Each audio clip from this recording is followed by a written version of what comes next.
Okay, our multi-point journey is coming to an end, and we're going to conclude with a presentation that will help us to navigate, or at least navigate the world of navigation applications a little bit further. I'm going to present you with our kind of special visiting speaker, Jozef Ockay from Sygic, or I suppose to pronounce it approximately that way. Jozef is a UX designer, and he has been working on UX design since 2010, and currently Jozef has flown here from Slovakia, where Sygic is based, and I think we're now going to finally see a very kind of clear presentation about how this kind of relatively mid-sized company can build the spirit and culture of experimentation. So please welcome Jozef. Thank you. Thank you for the introduction, Lassi, and thank you for having me here. It's actually my second time in Helsinki, and I certainly hope not the last one. But who am I anyway? So I am a user experience designer since 2010. I was working on mobile products even before. And as many of you, I went through corporate, startups, and banking sectors, building websites and mobile apps for them. And right now, I'm focused mostly on the mobile apps as I work at Sygic. In short, Sygic this is our main product. It's the offline GPS navigation. That means you have the maps downloaded on the device, and you don't have to rely on any data plans or internet connection whenever you are in the world. So that's the main advantage, and that's the application have around 600,000 monthly active users. We do have some other products as well. This is the main consumer product, but we do some business solutions as well, like delivery companies. They have some different requirements for the maps, or let's say firefighters in some countries. But before I move on, I would like to start with a chart, because every serious presentation has one, right? And this is my chart I would like to show you today. In case you couldn't guess it, so the bottom part is the sunny side of the pyramid. Then on the right side, you have the side of the pyramid which is in the shadow, and then of course above is the blue sky, right? So we have the chart ready, and we can move on. Because this is a data-driven design conference, someone has to cover the A/B testing topic, right? So I've brought some simple case study we have done in the product. I'll be showing you today, and without further ado, I will start with the screens here. That's just a sequence of onboarding screens which you see when you start the app for the very first time. The main goal here is to make you download the first map, because you basically rely on the offline maps. And there is this optional step to provide an email address, which you may or may not provide. But we learned on the way that people actually do like tips and hints we send them via emails, because there is a ton of features in the app, and not everyone, of course, is using all the features. But they sometimes they discover these features just thanks to these emails. So they actually like the information we share with them via emails. And we obviously like the email campaigns we run, because there is this conversion rate behind them, and we know the kind of revenue we can get from them. So the goal was set, let's test this. It was a multivariate test. We've been basically testing everything that we can change on the screen, so 7 things. It was aligned with the roadmap, with the goals, so it wasn't just testing for the sake of testing. And we started pretty brave with some extreme cases to be tested first. So we changed the somehow boring and formal screen to something which we thought will be more like informal way of how to invite people to basically enter some kind of Sygic club and have this kind of special access to some kind of special information. We even played with some slang version on the right. We even shamed people if they skip with shame. And as you could expect, we got some great results with this. So none of them was working at all. The one on the right side was totally terrible. But the good thing here was, and the first takeaway is that we were able to manage our risk just thanks to the distribution rates. Sometimes it happens in some teams. You can see that because it's A/B testing, people naturally think, okay, we have these 2 versions, so we will split it. One half of the people will see this variation, and the other one will see the other one. But it doesn't, of course, have to be that way. It's pretty simple to calculate your distribution rates. If you know, let's say, the daily active users number you have in the app, then you can estimate how many thousands, let's say, people you need in order to achieve some kind of statistical significance. And I will talk about that later as well.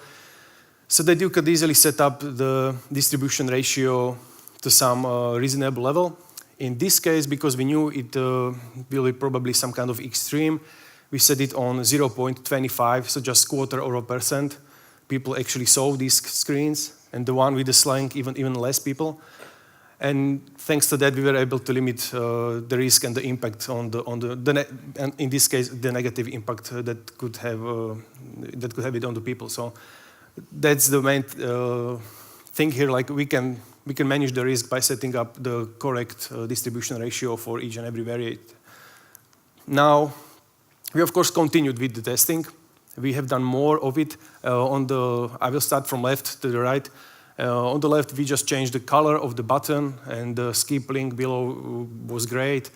And it was having more conversions than the baseline.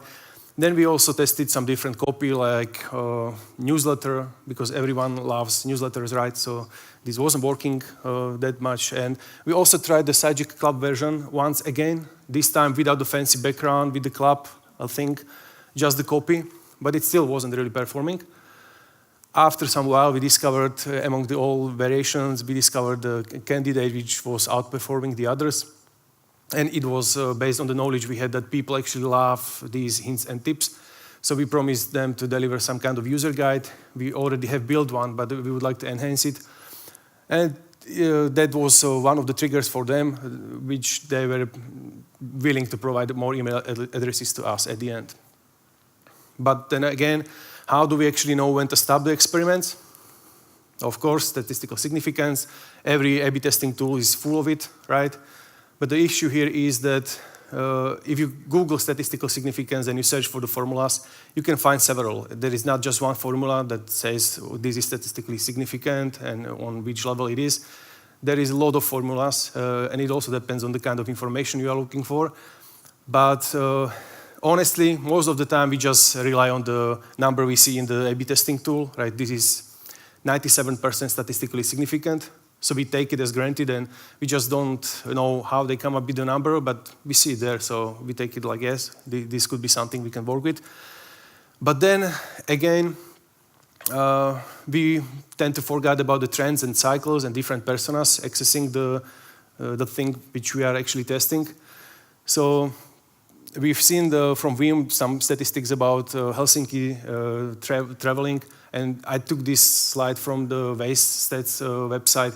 This is daily usage pattern of the Waze application in Helsinki. So obviously in the morning there is a peak as you commute to work, and then you return from work home, so there is the other peak in the evening. When you zoom out, then the 2 weeks time ratio looks like this. Obvious decline on the weekends, and then the working days, you can simply see that, yes, this is an app for the commuters, so it clearly reflects the usage patterns there. But then again, in Sygic app, it's different because we are covering different personas and different kind of use cases. We have more professional drivers, let's say, these delivery van drivers, or people who just use the application from, let's say, 9 to 5, not just during some peak hours. And we also knew that we have some 10 to 20% increase in drives during the weekends. So we couldn't really afford to test it for just a certain period of time until the statistical significance is achieved. Actually, in those screens, those variations I showed you, we have achieved statistical significance in 1 or 1.5 days. So we could easily stop the test there, but we didn't really want to do that because otherwise all those different personas and use cases will be neglected. So that's the other takeaway from the experiments. We should be able to formulate some kind of stop formulas before we even start with the experiments. And this is also important to avoid some kind of personal bias, because if I run an experiment and I come up with this great hypothesis that this is the thing which will work and bring us more conversions, then let's say the statistical significance is achieved in 1.5 days.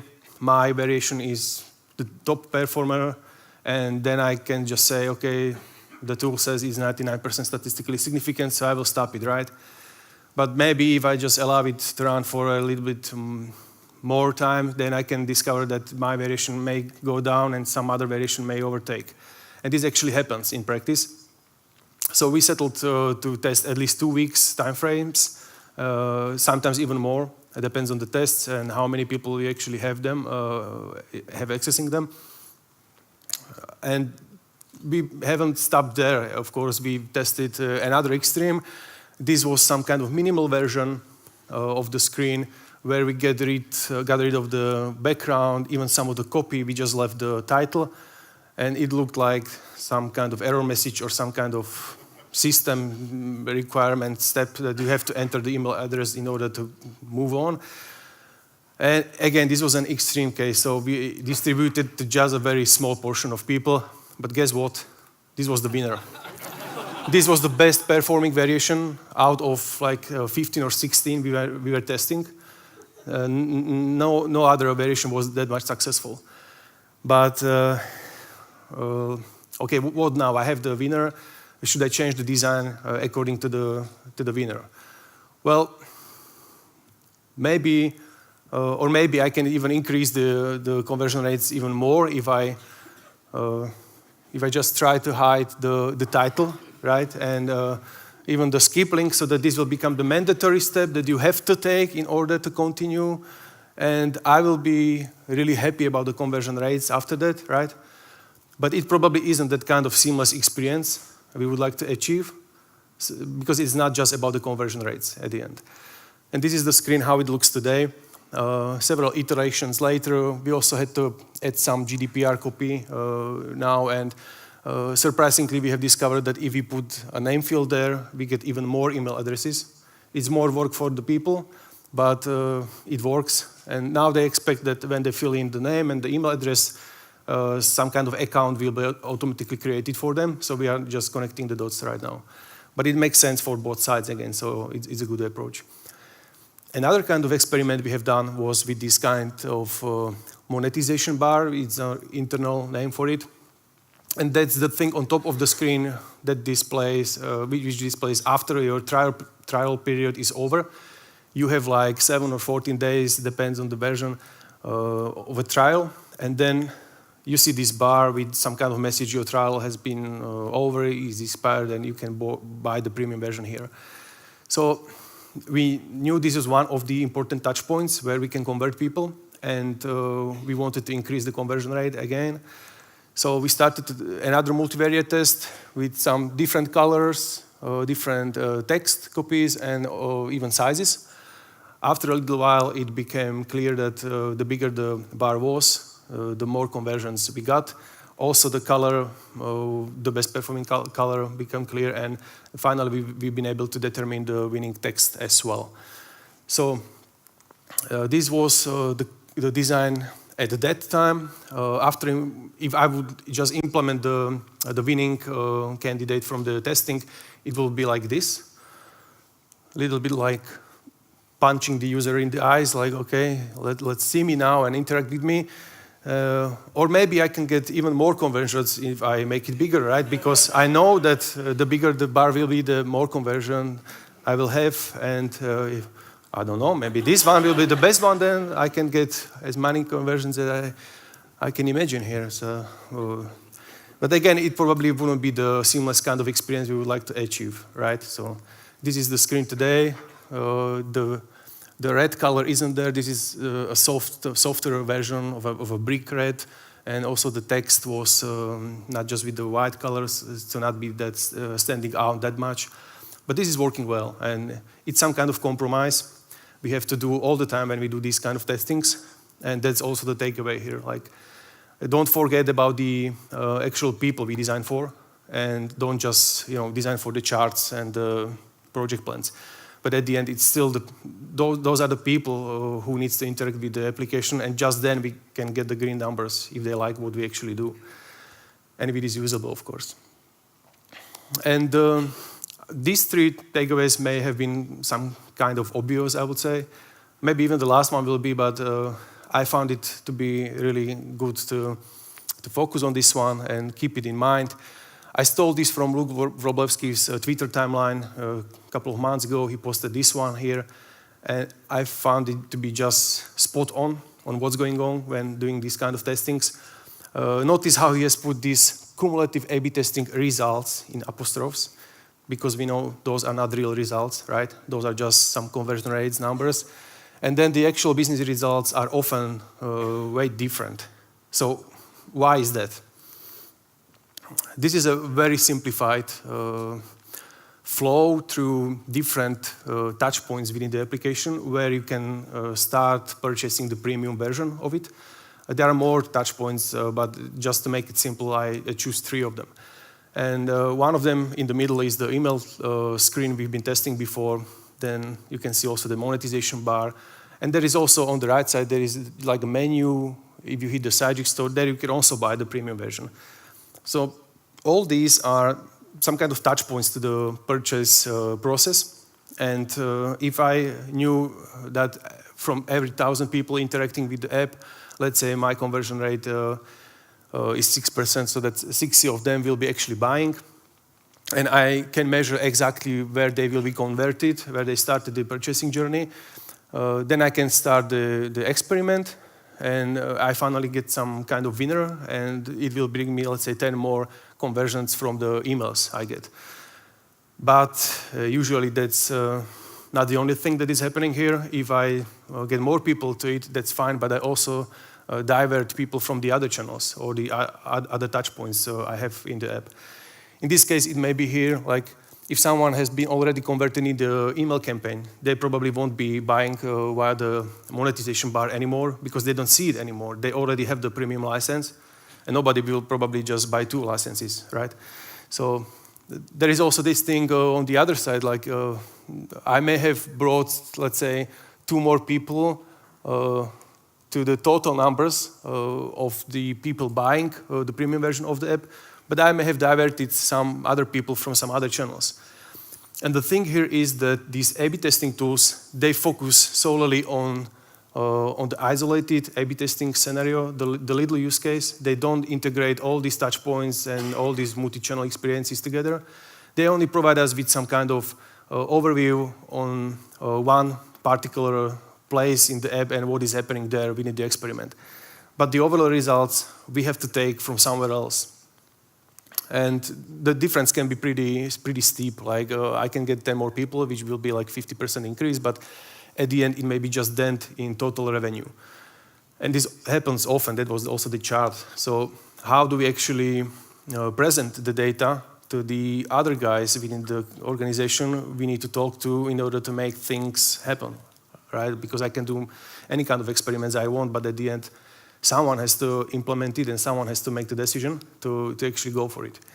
So we choose not to show just the conversion rates, but actually show the real money behind it, because sometimes it's just better to understand things through the hard data.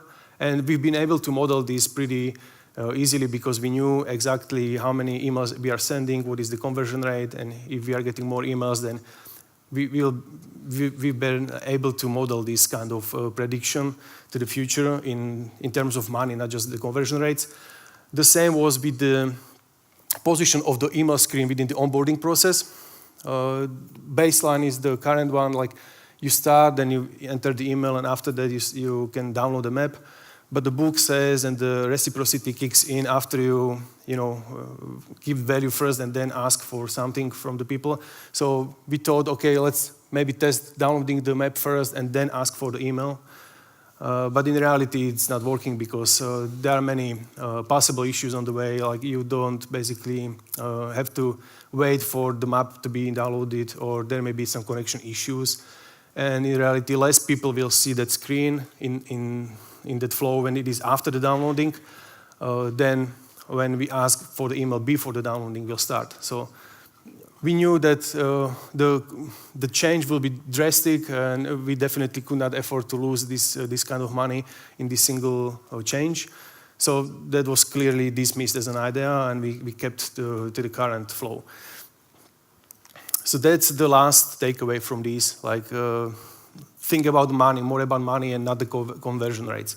Because at the end, those marketing guys, they will be just looking at you, okay, you have achieved this 20% increase in your conversions, but what does it actually mean? Because he knew, or she knew, that it won't be 20% increase on the final revenue metric. It will be something else, and often it's not even positive number. It may be even negative, even though your experiment shows some positive conversion change. So I've talked a lot, but the only thing to really remember from this is the show the money point. Other than that, I think it's pretty obvious. This one seems to be sometimes neglected. And I will leave you with that. The last thing I would like to say is Kiitos.